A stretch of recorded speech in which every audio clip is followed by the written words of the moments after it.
কোরবানি সম্পর্কে আমি আপনাকে 5টা হাদিস বলবো, যেগুলোর ইবারত পড়ার সময় নেই, জাস্ট আমি রেফারেন্স বলে দেব এবং হাদিসগুলো বলে দেব। কেন আপনি আল্লাহর রাস্তায় কোরবানি দেবেন? সুবহানাল্লাহ, বলেন সুবহানাল্লাহ। এত মূল্যবান কেন কোরবানি দেওয়া? রাসূল পাকের হাদিস, সুনান ইবনে মাজাহ হাদিস নম্বর 3123। সুবহানাল্লাহ, এটা জোরে বলেন সুবহানাল্লাহ।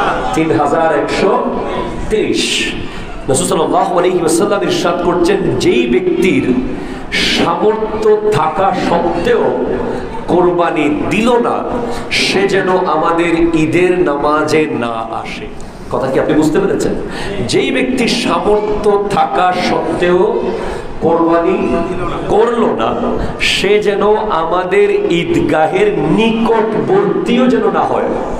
ভিতরে আসা তো দূরের কথা, নিকটবর্তী যেন না হয়। হাদিস নম্বর 1 আপনি পেয়ে গেলেন, যে ঈদের দিন সামর্থ্য থাকা সত্ত্বেও যে কোরবানি দেবে না, সে যেন না আসে। হাদিস নম্বর জাবুল কবির হাদিস নম্বর 2736। স্পষ্ট সহিহ হাদিস, যেই ব্যক্তি পূর্ণ আন্তরিকতা এবং সওয়াবের নিয়তে কোরবানি করে, তার জন্য জাহান্নামের আগুন থেকে প্রতিবন্ধকতা সৃষ্টি করবে তার কোরবানি।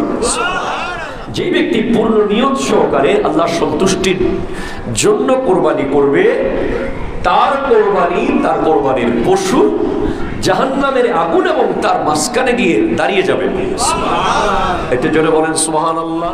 2টা হাদিস আপনি পেলেন। 3 নম্বর হাদিস, এই হাদিসটি এসেছে সুনান ইবনে মাজাহ হাদিস নম্বর 3127। 3127 রাসূল সাল্লাল্লাহু আলাইহি ওয়াসাল্লাম ইরশাদ করতে লাগলেন, যে ব্যক্তি কোরবানির পশু জবে করে, সে ব্যক্তিকে কোরবানির পশুর প্রত্যেকটি পশম পরিমাণ সওয়াব দিয়ে দেওয়া হবে। কোরবানির পশু জবে করলো আল্লাহর জন্য, রব্বুল আলামিন তাকে ওই পশুর গায়ে যত পশম আছে তত পশম পরিমাণ সওয়াব আল্লাহ তাআলা তাকে দান করবেন। 4 সুনান ইবনে মাজাহ হাদিস নম্বর 3126। ঈদুল আজহার দিন আদম সন্তানের এমন কোন নেক আমল নাই উত্তম, যেটা আল্লাহর রাস্তায় পশু কোরবানি তথা রক্ত প্রবাহিত করার চেয়ে উত্তম আর কোন নেক আমল নাই। আর কোন নেক আমল নাই। অর্থাৎ ঈদুল আজহার দিন আপনি যে কোরবানির পশু জবে করলেন, সেখান থেকে যে রক্ত বের হলো, ওই যে রক্তটা প্রবাহিত হয়েছে, ওই প্রবাহিত রক্তের চেয়ে আর কোনো প্রিয় জিনিস, নেক জিনিস আল্লাহর কাছে নাই।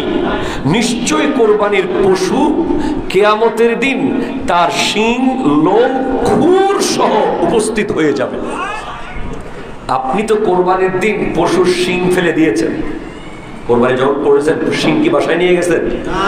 তারপরে খুর, পায়ের খুর আছে না, এটা গরম পানিতে আপনি দিয়ে খুরটা তো ফেলে দিয়েছেন।